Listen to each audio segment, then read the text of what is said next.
Saudara-saudara yang terkasih, mari kita persiapkan hati dan pikiran kita. Kita akan membuka firman Tuhan dari Injil Lukas. Kita persiapkan ayat 19, pasal 19 ayat 1 sampai 10. Injil Lukas pasal 19 ayat 1 sampai 10. Kita akan menggali firman Tuhan dan membahas tentang Yesus datang untuk menyelamatkan yang hilang. Lukas 19 ayat 1 sampai 10. Yesus masuk ke kota Yeriko dan berjalan terus melintasi kota itu. Di situ ada seorang bernama Sakeus, kepala pemungut cukai, dan ia seorang yang kaya. Ia berusaha untuk melihat orang apakah Yesus itu. Tetapi ia tidak berhasil karena orang banyak, sebab badannya pendek. Maka berlarilah ia mendahului orang banyak, lalu memanjat pohon ara untuk melihat Yesus yang akan lewat itu. Ketika Yesus sampai ke tempat itu, ia melihat ke atas dan berkata, "Sakeus, segeralah turun, sebab hari ini aku harus menumpang di rumahmu." Lalu Sakeus segera turun dan menerima Yesus dengan sukacita. Tetapi semua orang yang melihat hal itu bersungut-sungut. Katanya, ia menumpang di rumah orang berdosa. Tetapi Sakeus berdiri dan berkata kepada Tuhan, "Tuhan, setengah dari milikku akan kuberikan kepada orang miskin, dan sekiranya ada sesuatu yang kuperas dari seseorang, akan kukembalikan 4 kali lipat." Kata Yesus kepadanya, "Hari ini telah terjadi keselamatan kepada rumah ini, karena orang ini pun anak Abraham, sebab Anak Manusia datang untuk menyelamatkan yang hilang."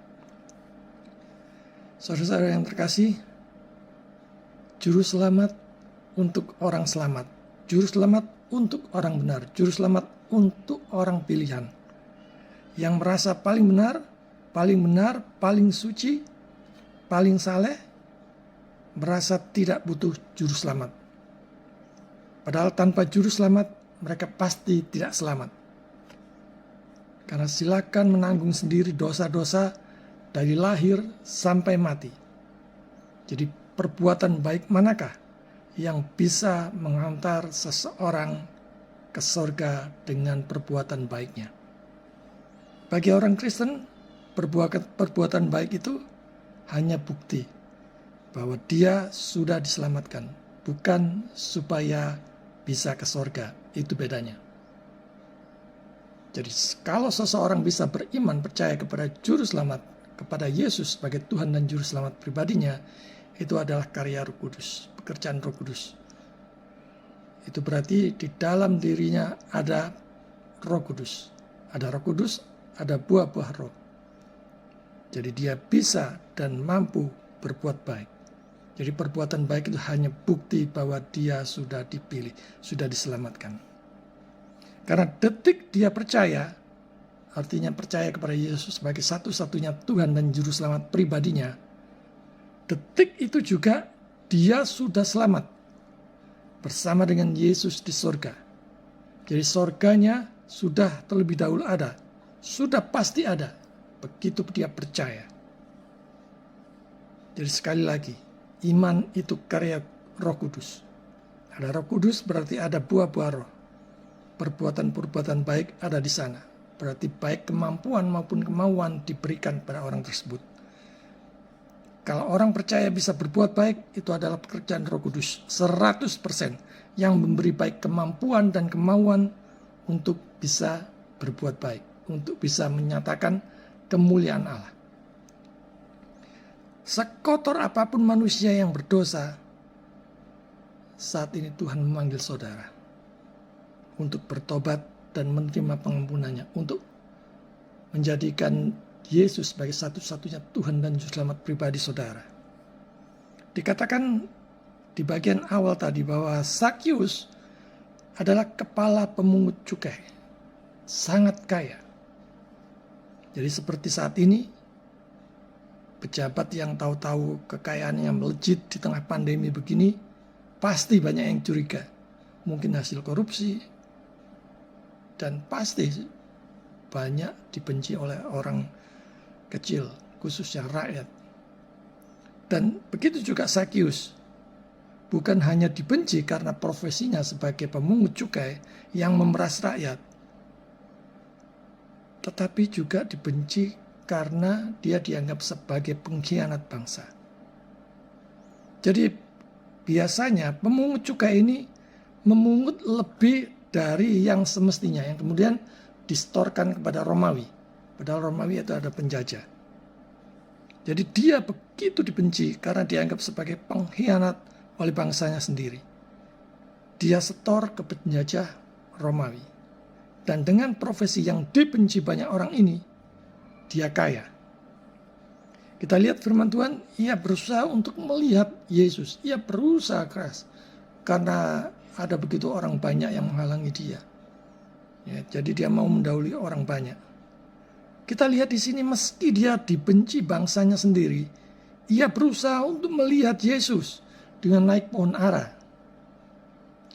Di luar sana viral bahwa Yesus telah membuat banyak mujizat, mengajar dengan begitu menakjubkan dan dekat dengan orang biasa, dengan orang miskin, dengan janda-janda miskin, dengan orang-orang yang teraniaya. Jadi dalam bayangannya, tentu Yesus ini orang yang luar biasa. Dan dia pengen melihat, pengen menyaksikannya sendiri. Siapakah Yesus seperti yang dibicarakan oleh banyak orang. Orang seperti apakah dia? Kita bandingkan dengan sekarang ya. Banyak orang yang justru mengorbankan imannya. Demi karir, demi pasangan, demi popularitas, demi harta, dan demi kekayaan. Meninggalkan Yesus demi semua itu. Tapi ini Zakius, orang berdosa, yang dibenci begitu banyak orang. Dia ingin mengenal Yesus dengan baik. Bagaimana dengan saudara? Dia ingin mengenal secara pribadi juru selamat itu. Yang dibenci orang banyak juga dikasihi Tuhan. Jadi saudara-saudara, jangan buru-buru membenci orang karena penampilan luarnya. Selidiki dulu hatinya. Dia jauh dari Tuhan ataukah makin mendekat ingin mengenal Tuhan. Di sini kita lihat betapa kaum Farisi dan para imam mendapat teguran yang begitu halus.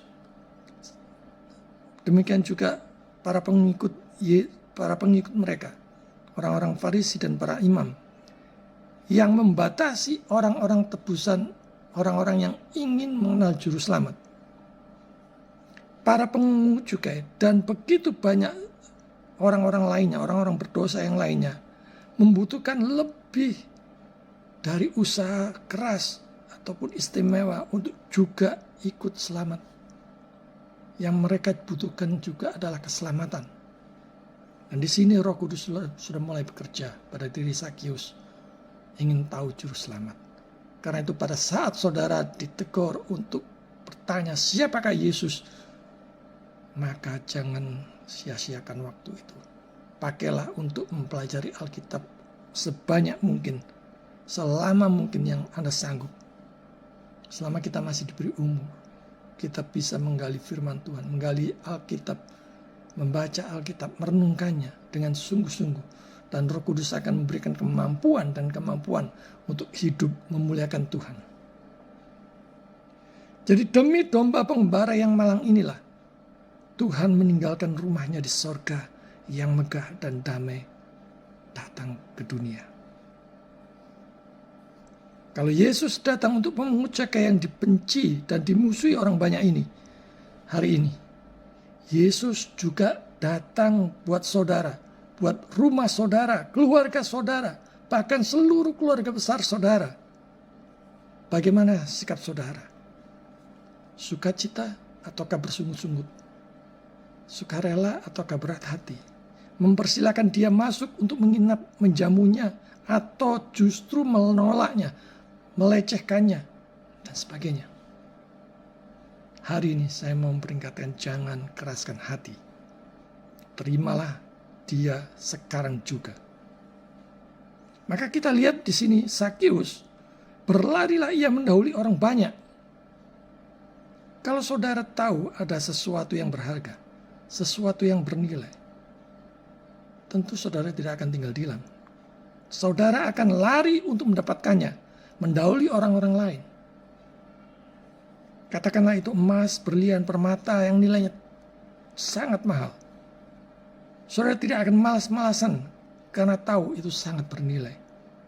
Dan di dalam hal rohani ini pun juga harus lebih daripada itu. Karena ini nilainya kekalan. Kalau kita bisa menikmati harta, permata, emas, atau barang berlian, permata, apapun yang paling mahal di dunia ini, paling kita hanya menikmati 50 tahun, 70 tahun, 80 tahun, 100 tahun kalau kita kuat hidup. Tetapi keselamatan di dalam Yesus itu kekal nilainya. Juru selamat memberi hidup yang kekal kepada saudara. Inilah yang harus kita contoh dari Sakeus. Kita harus lari dekat dengan Tuhan seperti Sakeus mendekat kepada Tuhan. Bayangkan, dia itu sumber hidup, pencipta segalanya, maha kasih, maha pengampun, juru selamat dunia. Kenapa kalau ada masalah justru malah ingin menjauh dari dia? Apapun yang sudah hadapi saat ini, betapapun beratnya problem masalah kesukaran saudara, ingat, dia itu pencipta saudara. Dia menciptakan langit dan bumi dan semuanya ini. Apakah beban saudara itu terlalu berat buat dia? Mengapa mesti harus lari ke narkoba, seks bebas, minum minuman keras, judi, kebut-kebutan yang mencelakakan diri sendiri, dan sebagainya? Justru saya mengajak, ayo kita datang hari ini juga mendekat kepada Tuhan, lari kepada Tuhan, menjauh dari dosa. Kita datang pada Tuhan dengan pertobatan yang sungguh-sungguh. Berlututlah di kaki Tuhan. Justru saat-saat sulit di tengah pandemi begini, mari kita datang kepada Tuhan. Mari kita mendekat kepada Tuhan. Mohon pengampunan supaya diberi anugerah keselamatan oleh Dia. Banyak orang yang tanpa gejala tahu-tahu kena COVID, kemudian meninggal. Sudah siapkah saudara? Harta saudara, anak-anak saudara, keluarga saudara, kelak akan kemana? Kalau saudara dipanggil Tuhan hari ini, kalau kemah saudara di bumi ini dibongkar oleh Tuhan, kelak akan kemana semuanya itu? Hanya Yesus yang mampu memelihara dan melindungi serta menyelamatkan saudara. Bahkan Dia akan memberikan kelegaan, sukacita, damai sejahtera yang mungkin tidak akan pernah saudara dapatkan dari manapun. Dari pasangan saudara, anak saudara, keluarga besar saudara, orang-orang kepercayaan saudara. Damai sejahtera itu hanya ada di dalam Yesus. Dan di sini kita melihat Yesus menerima orang berdosa. Yesus melihat ke Sakeus dan berkata ingin menumpang. Dalam pandangan banyak orang yang membenci pemungut cukai ini, mereka heran. Yesus mau menumpang di rumah seseorang yang dianggap sebagai pengkhianat bangsanya dan sebagai orang yang berdosa. Mengapa? Seringkali apa yang kita pandang itu di mata Tuhan tidaklah demikian. Kita lihat betapa Tuhan yang mempunyai inisiatif di dalam hal keselamatan. Dan Tuhan memandang Sakeus dan mengundang dia untuk menumpang di rumahnya. Jadi yang mempunyai inisiatif keselamatan itu adalah Tuhan, bukan manusia. Natur orang berdosa itu bisu, buta, tuli terhadap kebenaran. Ibaratnya seperti batu. Tidak ada yang bisa dilakukan dari sebuah batu. Karena dia mati.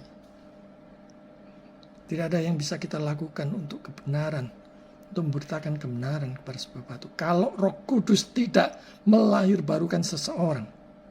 Butuh Roh Kudus untuk melahirbarukan agar hidupnya selaras dengan kehendak Tuhan, agar dia makin dekat kepada Tuhan, agar dia percaya dan beroleh anugerah keselamatan.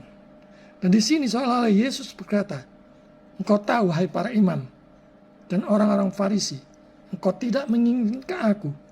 Engkau berpikir engkau sudah selamat tetapi orang-orang yang dihina, mereka yang ingin begitu sungguh-sungguh dan dilahirkan barukan oleh Roh Kudus menyambut Yesus seperti Sakius ini.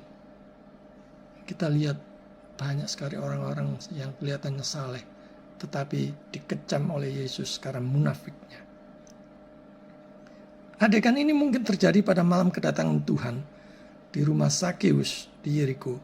Setelah makan malam, ketika ruangan dan halaman rumah itu dipenuhi oleh para tamu dan penonton yang ingin tahu. Jadi Sakeus di sini, si pemungut cukai ini adalah orang yang sama dengan pemungut cukai di dalam Lukas 18 ayat 10-14 yang di bait suci memukul dadanya yang berkata, "Tuhan, kasihanilah aku, orang berdosa." Apakah saudara sadar akan dosa saudara? Yang begitu hitam legam di hadapan Allah yang Maha Kudus, mulai dari lahir sampai sekarang kita hidup, atau bahkan sampai kita nanti dipanggil oleh Tuhan. Dan kalau kita tidak mempunyai juru selamat, kita pasti binasa. Apakah saudara juga menyadari dan meratapi dosa-dosa saudara? Apakah juga pernah mohon ampun kepada juru selamat dan menerima dia secara pribadi? Mendahului orang lain. Jangan pedulikan orang lain. Jangan lihat dosa-dosa orang lain. Lihatlah dosa diri saudara sendiri.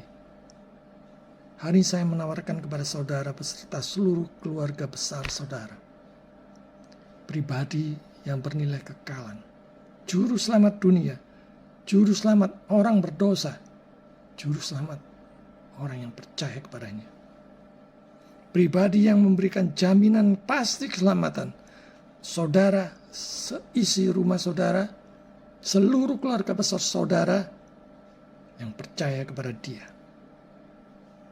Allah sendiri datang ke dunia. Dunia yang sudah dipolusi oleh dosa. Sesaleh apapun, perjanjian lama katakan seperti kain kotor. Dalam bahasa aslinya itu kain bekas cemar perempuan, begitu menjijikkan. Sesaleh apapun saudara seperti kain kotor di hadapan Allah yang Maha Kudus. Karena itu saudara butuh juru selamat secara pribadi.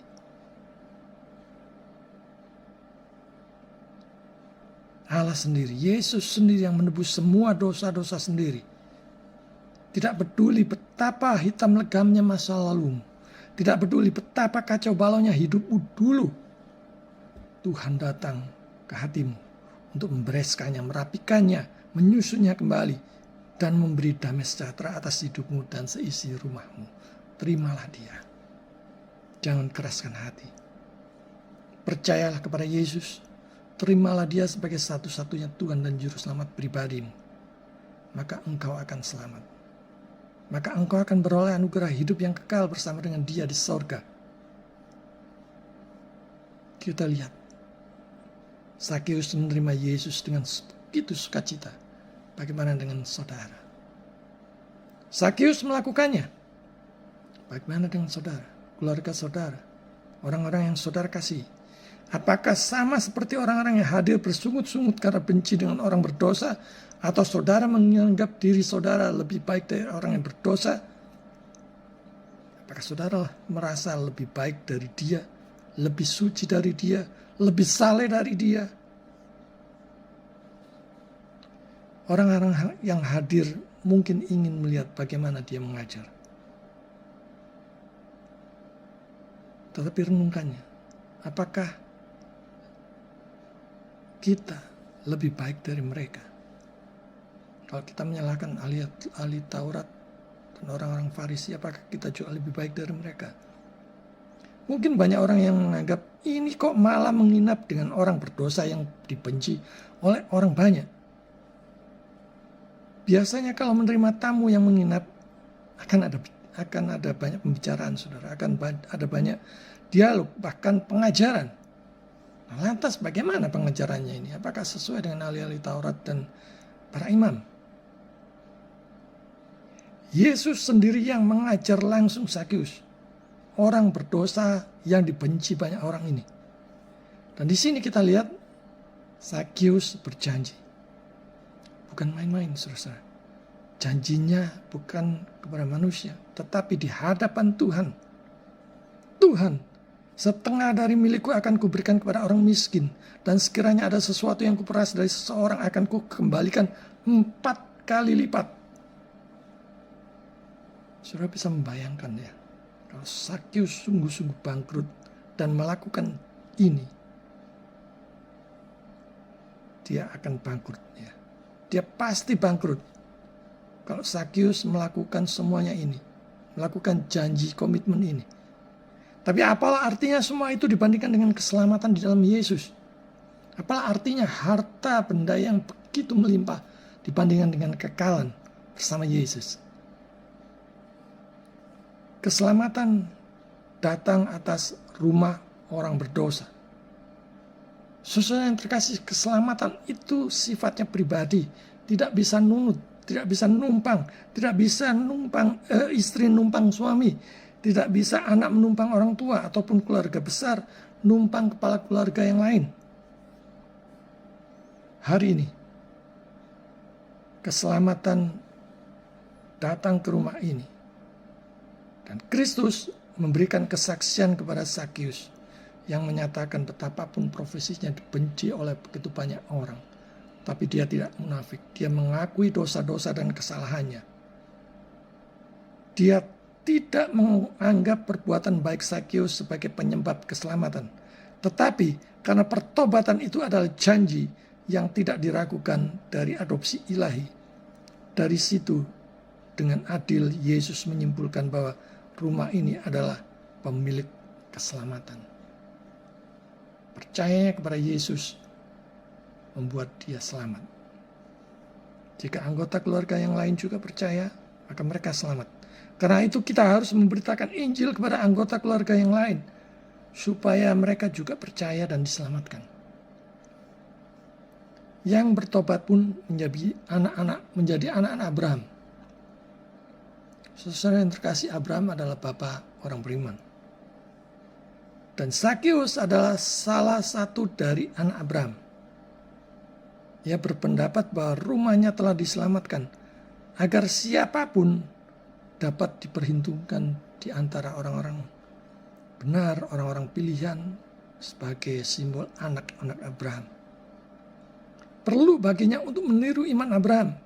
Bahkan Alkitab secara jelas menganugerahkan iman dengan pujian ini bahwa itu yang membedakan anak-anak asli Abraham dari orang asing.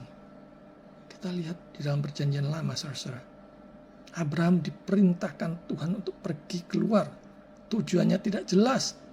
Namun dia pergi. Dia berangkat. Meskipun belum tahu. Dan itulah iman. Kalau mungkin pada hari ini saudara tidak tahu apa arti hidup saudara. Apa tujuan hidup saudara. Percaya saja. Berjalan saja. Mohon Tuhan mengiring. Mohon Roh Kudus memimpin, membimbing, dan memberikan hikmat. Maka saudara akan dibimbing setiap langkah saudara berjalan dengan iman bersama Tuhan. Pertobatan Sakyus dan belas kasihan Allah. Kita lihat di sini ya. Pertobatan itu menunjukkan belas kasihan Allah di dalam memilih dia. Dan bersyukurlah jika saudara hari ini percaya, dibuat percaya kepada Yesus. Karena saudara termasuk orang-orang pilihan yang diselamatkan. Dan terbatas hanya bagi yang sudah ditentukan selamat. Juru selamat itu berarti untuk orang-orang yang sudah selamat. Adalah aneh kalau juru selamat untuk menebus dosa-dosa orang-orang yang tidak selamat. Kita semua tidak tahu penentuannya sebagai orang selamat atau binasa. Tapi kalau hari ini saudara percaya kepada Yesus sebagai Tuhan dan Juru Selamat saudara, saudara bukan mudah-mudahan, bukan semoga, tetapi pasti selamat. Tapi kalau saudara tidak mempunyai Juru Selamat, saudara pasti binasa, pasti tidak selamat. Dan hari ini kita sudah dengar berita Injil keselamatan. Saya mengundang saudara-saudara yang mungkin ragu terhadap Yesus. Dia sudah mati buat dosa-dosa saudara, dosa-dosa dulu, dosa-dosa yang sekarang, maupun dosa-dosa yang akan datang, yang saudara tidak tahu akan jatuh di mana. Semuanya sudah ditebus lunas oleh Yesus. Dan tanggung jawab kita adalah hidup bagi kemuliaan Tuhan. Bukan lagi pada hal yang sia-sia. Harta, kekayaan, popularitas, jabatan, pasangan, dan sebagainya. Sekali lagi tanggung jawab kita untuk segera percaya atau binasa. Ini adalah belas kasihan Allah yang tidak selayaknya dan tentang rekonsiliasi manusia dengan Tuhan. Dan juga tentang penebusan gereja. Gereja itu persekutuan orang-orang percaya di segala abad dan zaman, di sepanjang waktu, di sepanjang tempat, saudara-saudara.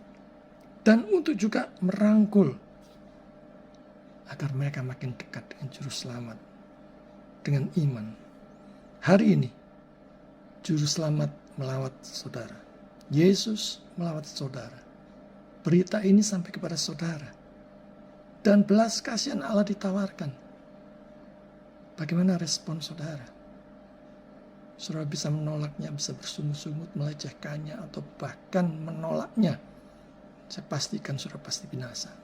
Tapi jika saudara percaya, bertobat, dan saudara hidup memuliakan Tuhan, saudara percaya kepada Yesus sebagai Tuhan dan Juru Selamat pribadi saudara, itu sudah menjadi jaminan saudara pasti selamat. Jangan keraskan hati, jangan sia-siakan. Terimalah Dia dan serahkan dirimu sepenuhnya kepada Tuhan. Berserah penuh kepada Tuhan, total hidup bagi Tuhan. Apapun profesi saudara, saudara pengacara, saudara pelaku usaha, saudara bisnismen, saudara mungkin memainkan forex, apapun Tuhan memanggil saudara. Bahkan mungkin saat ini saudara tidak mempunyai pekerjaan atau terluntang-luntang, tapi saudara menikmati berita Injil yang disampaikan. Sukacitalah. Saya undang saudara untuk percaya kepada Yesus. Satu orang menerima Tuhan, seluruh anggota keluarga dilawat Tuhan. Tiap-tiap pribadi mempunyai tanggung jawab untuk percaya kepada Yesus.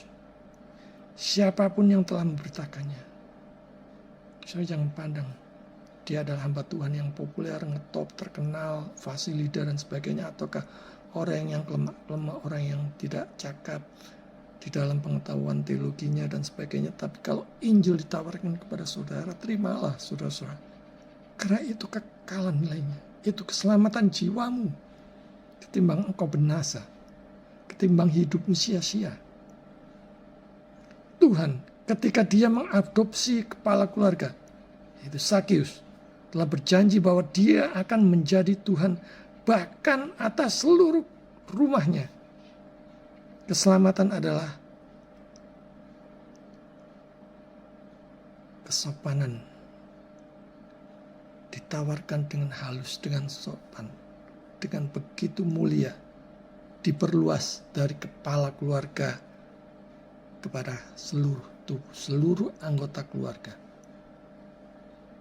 Yang sudah mendengar Injil mempunyai tanggung jawab untuk juga menyampaikannya kepada anggota keluarga yang lain yang belum mengenal Yesus. Jangan dinikmati untuk diri sendiri, saudara-saudara. Kristus datang untuk menyelamatkan mereka yang terhilang. Di bagian akhir kita melihatnya. Saudara tidak perlu malu dengan kehidupan masa lalu saudara. Saya juga adalah orang berdosa. Bahkan orang-orang yang sangat berdosa. Yang begitu dicintai, dikasih oleh Tuhan. Yang sudah diselamatkan oleh Tuhan. Dan saya bersyukur untuk itu. Saya diubahkan. Itu berkobar-kobar giat bagi Tuhan. Dan kiranya saudara juga dilawat dan dipakai Tuhan sedemikian rupa. Dia bisa membuatnya putih seperti salju. Sekalipun kita orang berdosa, bahkan hitam legam. Dia bisa membuatnya putih seperti salju. Bukan putih kemunafikan. Dia bisa membuatnya putih seperti bulu domba. Yesaya 1 ayat 18 katakan, marilah, baiklah kita berperkara. Firman Tuhan. Sekalipun dosamu merah seperti kirmisi, akan menjadi putih seperti salju. Sekalipun berwarna merah seperti kain kesumba, akan menjadi putih seperti bulu domba. Saudara-saudara yang terkasih, kehidupannya yang sebelumnya tampaknya tidak menutup pintu gerbang keselamatan baginya, betapapun dia dibenci orang banyak. betapapun profesinya dipandang hina. Karena Yesus dikirim oleh Bapa untuk menyelamatkan mereka yang terhilang. Saudara dan saya, orang berdosa, orang yang terhilang itu. Dia menyelamatkan saudara. Dia datang buat saudara dan saya. Siapakah yang terhilang itu? Mereka yang belum mempunyai juru selamat. Siapakah yang terhilang itu? Mereka yang hidup menurut kemauannya sendiri. Siapakah yang terhilang itu? Mereka yang tidak mengenal penciptanya. Siapakah yang terhilang itu? Mereka yang tidak tahu kalau nanti mati akan kemana. Hari ini mungkin Roh Kudus mulai bekerja dalam hati saudara, dalam pikiran saudara. Jangan keraskan hati. Tuhan, aku mau datang. Memerintahlah di dalam hatiku. Berkuasalah di dalam hatiku, di dalam hidupku sepenuhnya hingga aku hidup selaras dengan firman. Kita lihat bahwa yang terhilang pun Tuhan cari. Tidak peduli sebejat apapun saudara. Betapa hebatnya dosa yang sudah saudara pernah lakukan. Sekelam apapun latar belakang saudara, masa lalu saudara, hidup saudara dulunya. Yesus mau mencari saudara. Yesus menawarkan keselamatan kepada saudara. Yesus mengasihi saudara. Terimalah dia dan ikutlah dia. Mulai sekarang, maka saudara akan diselamatkan. Dan kalau sudah, ajaklah keluarga saudara, keluarga besar saudara, orang-orang yang saudara kasih, percaya kepada dia, menerima anugerah keselamatan dari dia. Tuhan memberkati.